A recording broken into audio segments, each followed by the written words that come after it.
Hey guys, thanks for joining me today. Today I'm sharing a layout that I've created for Papers and Beyond using their February kit Chasing Rainbows. And so this kit features a lot of the Vicki Boutin color kaleidoscope, and it also features some pieces from the new Heidi Swap Color Fresh. And so, as you could probably imagine, it's full of color, a lot of color, and that's the way I like it. So I showed you in the beginning that I just gessoed that sheet of background paper, and that is from Vicki Boutin's collection. I used some clear gesso because I am going to do, like you see, some watercolor on top, and I didn't want to lose the pattern that was already on the cardstock, but I just wanted to make sure that it wouldn't like absorb all the water that I was using. And my daughter wanted me to show you her coin right there, and didn't warp too much as I dried it. It still ended up warping a little bit, but it wasn't too bad, especially since I backed it afterwards on some cardstock, and I'll show you that towards the end of the video here, towards the end of my process. So I just grabbed my watercolor palette and went to town. I didn't really have an idea in mind when I started. I just knew that I wanted to use some colors, and this is the kind of color palette that ended up, coming out of just grabbing my paintbrush and just working. And it's really simple. At this point, it looks like a bunch of like fall or autumn colors, and but once I add my photo and the ephemera and other papers, you'll see that it's not so autumnal looking. So I used a lot of water. That's the whole thing about watercolor, is that you kind of need to use water. But after the color had, sat for a bit, I just took a paper towel and mopped up the extra. I didn't want too much water sitting, and guys, I'm so impatient, and so for me to wait for paper to dry is like, it's killer for me. So I just go around and I mop up the excess water, and yeah. So here I'm also taking some Heidi Swap Color Shine in the gold. Now I'm also using a cut file from Papers and Beyond that coordinates with this kit. This particular cut file is, I've lost my words right there, but this particular cut file is called Kaleidoscope, and you'll see in a minute once I put it on the actual cardstock. And just cleaning my work area there because I can't work in a messy area, believe it or not. I'm not a messy scrapbooker. Having things around drives me absolutely bonkers. So that is the cut file, and I decided to cut it out of white cardstock, and it's just inexpensive Recollections cardstock. I'm just going to take some wet glue and with my fine line bottle and add some in and around the cut file. I don't glue everything down. Like, to me it didn't matter, mainly because I was going to be layering my photo and the ephemera, and that was glue, and like this layout, that background was not going to go anywhere, so I just decided to glue it in the important things, like around the edges. And the photo that I'm using here is of my two girls. This is actually from Valentine's Day morning, and they were so cute, and I said, let mom take a picture of you girls, and they were just like in their own little world, hugging and like squeezing each other and laughing their little faces off before school. And I said, you know what, good enough. I'd rather a picture of you guys like tickling each other and having a good old time than you guys fighting. So this is the picture that I got. It's a tiny bit blurry, but I'd rather have that memory than not scrap it at all. That's my line of thinking anyways. So the reason why I used wet glue is because that gesso, it makes things difficult to stick on it. So, you know, the texture on the clear gesso especially is a little grainy. And so I needed to make sure that, you know, it stuck down, that everything was stuck together. And plus, because this cut file was so intricate, you know, I really didn't have a lot of places to put like my ATG gun. It's too bulky and this was too delicate, and so yeah, I just decided to use the wet glue. Now I'm just going to take some papers from the kit. Some of this is the Heidi Swapp one, like that black and white stripe there, and that pink polka dot one. Yes, I ripped paper. Did you guys see that? Because that never happens with me. I never rip paper. I'm a scissor user, and I was like, I'm going to rip this. And I was very proud of myself after I did, because it's so out of my comfort zone. And I'm really envious of the people who can use, just take like a plain old pair of scissors. I always have my paper trimmer because I'm a stickler for straight lines. And so, yeah, so I ripped paper, guys. Be proud of me. It's a big step for me. So here I'm contemplating where to put the photo. You know, I wasn't sure because I didn't go in to this layout with a plan. It just kind of, you know, evolved and, you know, came from working on it. Like, I didn't have a plan in mind when I started.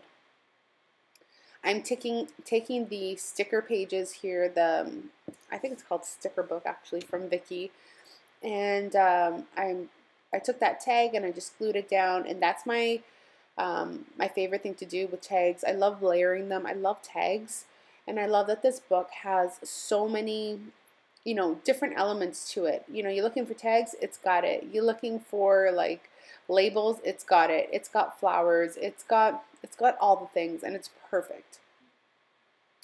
Now, I really wanted to use that paintbrush, especially because of all, like, you know, the paint that I had on that background, but it doesn't make the cut, unfortunately, and I'm going to use it for something else.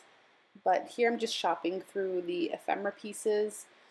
I still, at this point, don't know what my title is going to be.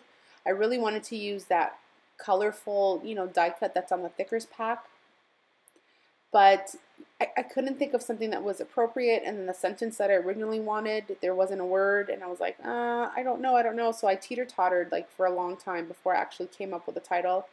I worked on other things like my layering of ephemera, you know, while I thought about it. So I keep picking up that Thickers pack because, you know, I really want to, you know, have like a kind of like a clever title, but I am not good with titles. I am just like basic, you know, like I'm not creative at all when it comes to like thinking of titles for, you know, my layouts. I'm very plain. But, you know, I have to sit and think about things for a while. So I really wanted to use that bird, but the green, first of all, it was a little bit too big. And second of all, the green from the bird and the green from the feathers was very similar, and so they didn't contrast enough. And so this bird here is the one that makes the cut, and so I added a second pop of green to the top left-hand corner as well, so that worked for me. This bird is so cute. I love that there's birds in this collection. And here's a quick fact for you. I am terrified of birds. I love pictures of birds.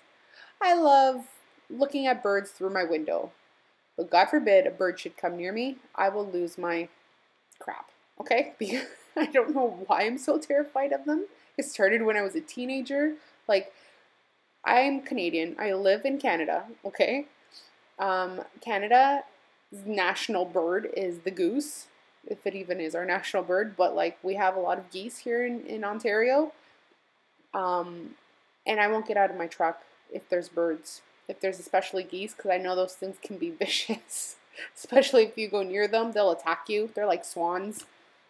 They look nothing like a swan, but they will attack you if they feel threatened. And so I won't even let my kids go near birds. I'm like, leave them alone, they're dangerous. And my oldest will say, Mom, it's a bird, and you're bigger than it. And I shamefully will say, I know. So Yeah, I'm terrified of birds, but I love these bird stickers because they're cute and they're colorful and they're, you know, they're adorable and they won't hurt me. So I'm taking pieces here. Look, there I go again with that thicker pack. At this point, I think I decide on a title. And I'm going to go with the Heidi Swapp Color Fresh thickers as well. So I'm going to create my own title. So I'm going to spell out Big Laugh because that little one she's got her mouth open and she's laughing because her sister is tickling her. So I thought it was a good title. I'm going to use the word big from Vicky's Thicker, her thickers there. And then I'm just going to take some wet glue and I'm going to glue everything down so it doesn't move, it doesn't shift, it doesn't fall off while it's in the page protector.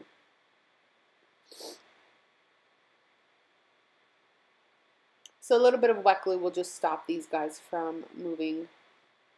No need to go nuts like I usually do with the glue. I just want to make sure that it's actually stuck down.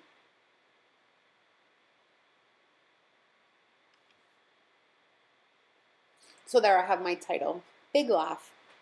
So now I'm going to go through the stickers and the chipboard and I'm just going to pull some words. Now you see here that I go a little heavy on the top left-hand corner and I have a lot of black there, and after looking at it for a little while, I'm not crazy about it. I end up pulling things up because I feel like it's just too heavy in that corner. And you'll see what happens in a couple minutes when I finally get to that realization. I decide that the white words or the creamy looking words are a lot better in this case. There's just way too much, you know, heaviness in that corner. See, there's one that I pulled up and I pull up another one and I think it's that chipboard one. I like all the words up there, but it's just, the color of them is just too heavy for me, and I realized that I wasn't happy with it. See, I decide, I think, for that moment as I'm working, I'm like, I'm just going to leave the chipboard one there because, you know, I was starting to rip the paper and I was like, no, that needs to come up too. And I did rip some of the chipboard and it was not a huge deal because I just decided to add more words to cover it. See? And now it's lighter in that corner and I'm much more happy with it than the way it originally looked.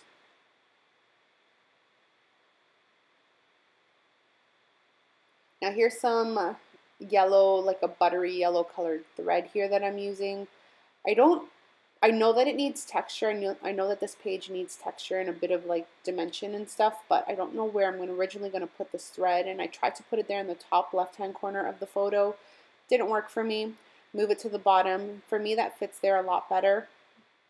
Add some wet glue to make sure that that doesn't go anywhere as well. And I think that's it for the thread. I don't go nuts like I usually do. Here I'm taking some more Heidi Swapp Color Shine. And guys, another thing to be proud of, I finished a bottle of Heidi Swapp Color Shine. Do you believe that? I even posted that on Instagram because I was so gosh darn proud of myself. So here's another error that I made. Excuse me. So I took this black ink and I was not happy with it. It turned brown when I hit the paper. I think it's just old. And it looks really gross and it spread and that's an error. I shouldn't have done that. But I do want some more black there. So you'll see, I'm not even sure if I ended up getting this on film. I didn't. But I took my watercolor set instead and added some black splatters. It worked a lot better for me. Yeah, so I hope you guys enjoyed this video. That was really quick.